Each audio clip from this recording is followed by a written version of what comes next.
Greetings, wanderers.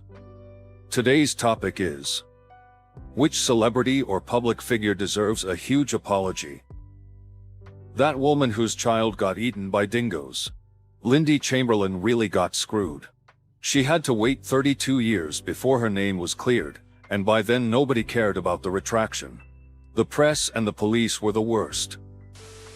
There was this jury member in the Dutch version of American Idol whose face looked like she had a lot of Botox done. She only had a neutral facial expression. People mocked her for it and kept reminding her how beautiful she was before and that it was such a waste what she had done. Turns out it wasn't cosmetic surgery or Botox. She had had a stroke and didn't think her medical history was the entire country's business. Mira Sorvino. From Harvey Weinstein. She wouldn't play ball with him and he low-key spread the word that, as an actress, she was hard to work with. Code for diva. He killed a promising career. And since then she became an ambassador working with human trafficking victims. Truly fighting the good fight.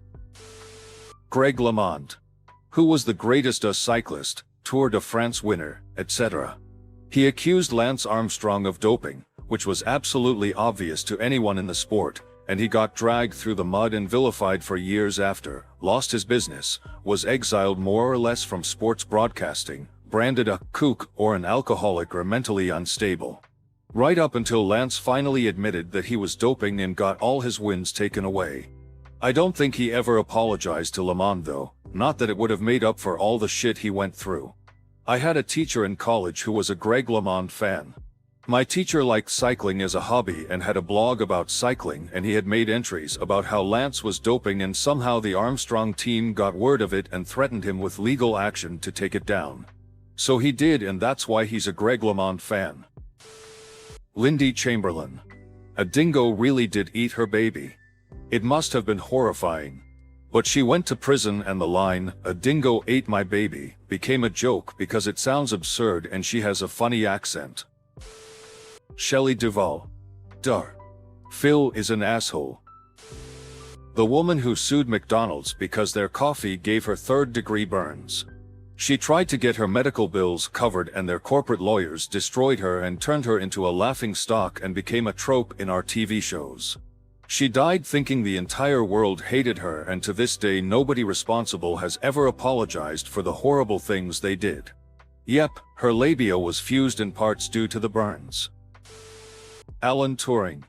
Posthumous pardon isn't nearly enough. Brilliant mathematician, as a cryptographer helped the Allies win World War II, then was, allegedly, hounded into suicide after being convicted under anti-gay laws and subjected to chemical castration to stay out of jail. Note: I originally left out the part about the chemical castration, effectively a crude and involuntary gender transition, but added it after it was mentioned. Brittany Murphy. Everyone thinks she died of a drug overdose, but the autopsy says there were no drugs, other than cold medicine, in her system. Turns out, the OD story was invented by a real estate developer to cover up that she died of pneumonia caused by black mold in the condo they built. Brendan Fraser. Monica Lewinsky. Rebecca Black. She had zero musical experience, and she was 13 years old at the time. She had zero reason to think the song would go viral, and she ended up absorbing some of the most vile abuse the internet could muster. She did nothing to deserve it, beyond being a 13-year-old girl feeling her oats. Despite having every reason in the world to be upset, she showed maturity beyond her years and saw the funny side. Her song, Saturday, is a pretty solid spoof.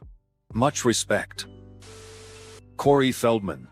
He was abused and sexually groomed by Hollywood producers as a child. It fucked him up royally.